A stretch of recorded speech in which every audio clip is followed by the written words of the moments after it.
survived a pretty awesome football game weekend, right? So we all had fair enough, and we're off to a good start to football week. But this week I'm going to try to retain your attention between both this discussion, okay, on packaging, and then on Wednesday we're going to proceed with some labeling. And so whatever we don't get covered today, we'll finish up on Wednesday. Did everybody get some jerky? Okay. Well, if you haven't, make sure you do. I'm going to pass it out to you. You guys can pass this down. Okay. We've got lots of it, so I'm just going to pass it around. Okay. So, also I wanted to let you know there's going to be some opportunity for questions. Okay. So if you're paying attention and you're willing to discuss kind of what we're talking about, you'll have a chance to get some early Halloween candy, okay? All right, so packaging. Why is packaging important? Okay, I think it's an often concept that we don't think about in processing and production, but it's really critical, okay? Our end goal is to retain that product quality and extend that quality for as long as possible. Why? Because that adds value and certainly color. So we're wanting to stabilize that color, okay, and also flavor. We know that oxidation of meat can cause a distraction of that flavor, okay, or rancidity. Again, trying to extend that shelf life, and we're trying to resist any potential abuse. So I put some pictures and captions up here that show ways at which we distribute meat. Okay, we have boxed beef, very common. That's what we use.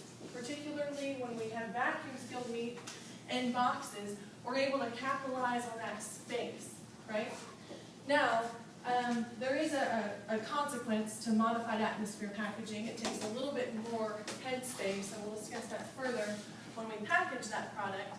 But really, packaging meat is about convenience and ease of handling, okay? In fact, so much, you see Martha Stewart up here, she's on the front page of the Meeting Place magazine. Anybody get this? Okay. Well, you could sign up for it. It's free for students. I get it monthly. But she's promoting her new company, and there's another company called Blue Apron. Has anybody ever heard of this one? Okay. So what are those, Ethan? What's Blue Apron? It's a convenience service for people that sell meals and make their own meals, but it's everything you need more about.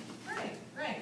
So the average household size now, according to the U.S. Census, is 2.5 persons. When your parents were your age, it was so much larger. We were packaging meat to be 4 or 6 pieces per package. Now we're maybe 2, 4 pieces. We're trying to really fit that single household or 2 household size, okay, that convenience item. So there's opportunity for meat to be packaged along with things that have fresh products like the Blue Apron type, okay, that we need to learn how to adapt to and do a better job of in the future, okay? Now, there's a couple of definitions I want you to know, okay? This is styles of merchandising, and that's case-ready versus retail-ready. We know case-ready, that's a product item that is ready to go directly into the retail case for purchase and direct purchase by that consumer. Whereas retail ready, okay, that product's probably going to be purple in color because it's vacuum packaged. Okay, somebody else is going to handle it first. Particularly, we see products that are retail ready in HRI, hotel, restaurants, institutions, distribution chains, because somebody else is going to handle that product first to get it to spec for their certain clientele in their grocery chain. So, you guys are familiar with Hy-Vee? When you go there, you can ask them, hey, I want an 1.5 inch steak, and they'll fab it to that specification. Well, that's retail-ready style. Today, we're really going to focus on packaging systems that are in the case-ready area. And so, I'm not trying to say you won't see vacuum-sealed packages. You guys recall that brisket whenever we first went to Hy-Vee, okay? That was vacuum-sealed. Anybody remember the brisket? Seeing that with purple in color? Okay. So we're really going to focus, though, on packaging in the case format, okay? Including overwrap, matte packaging, some vacuum packaging, some shrink wrapping. There's also chubs, which you'll see for the ground beef, and I've just talked about the MAP packaging, which can contain variations in high, low, and mixtures of different gases like oxygen, nitrogen, carbon monoxide, and carbon dioxide. So there's also the difference between case life versus the shelf life. So when I think of shelf life, I think of day 0, when that animal is harvested, okay, to the time point at which that product starts getting slimy, starts having some textural issues, okay? Nobody wants to buy it. That, to me, is shelf life.